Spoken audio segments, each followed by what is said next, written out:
into a diamond, etc. And I've kind of have a good example after I was listening to some sound bites for an online gambling show where they have one of the co-hosts says, at the top of his lungs in a screechy voice, the best teams in baseball will lose 60 games. The worst teams will win 60. Each game is a separate entity. That's what makes betting on baseball great. Huh? I mean, look, it sounds like something that I would have said as like a 10-year-old fan. It doesn't really make any sense. A lot of cliches. What was the thing? A lot of, cliches on the field of ideas searching for a clue. Sorry, I screwed that quote up, but you get the point.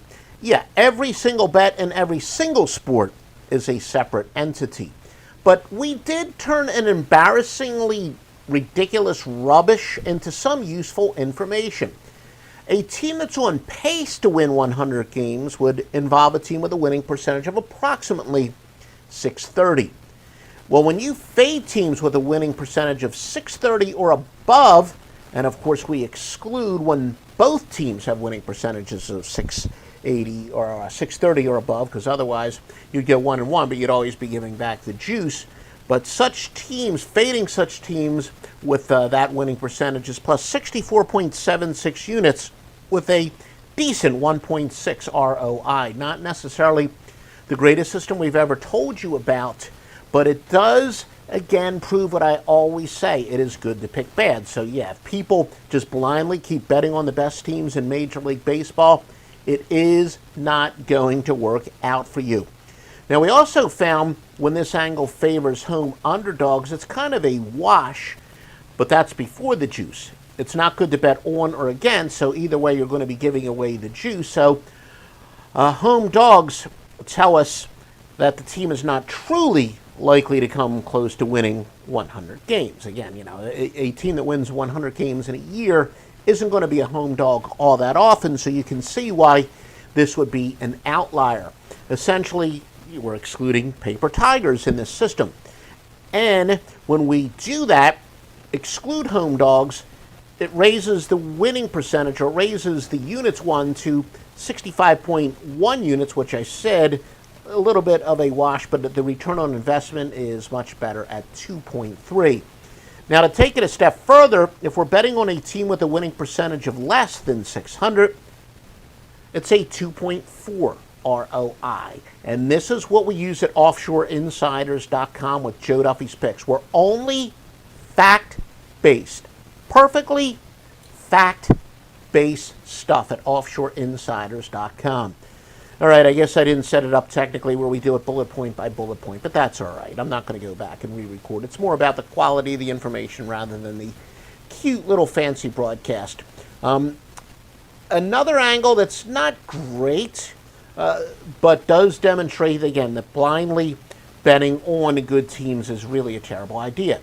Now, betting against teams on pace to lose 100 games, it's basically a winning percentage of 380 or less, would be minus, sit down for this, 458.12 units when betting on a team that is not equally as bad. So, again, only one of the teams has a winning percentage of 380 or less.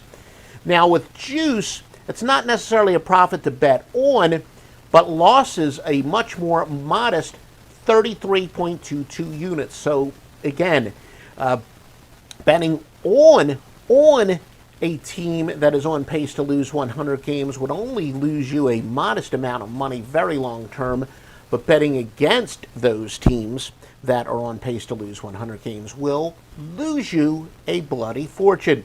Big difference between that goofy soundbite cliche that we quoted at the top of this report.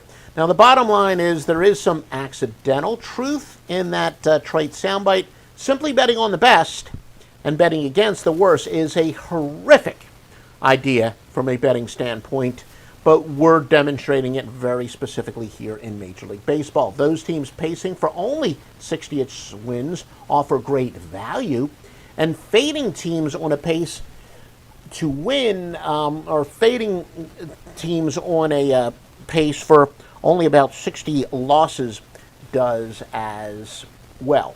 So again, bet often on bad teams and bet against great teams is a very good strategy. So again, whatever point that soundbite was trying to make, it didn't make any.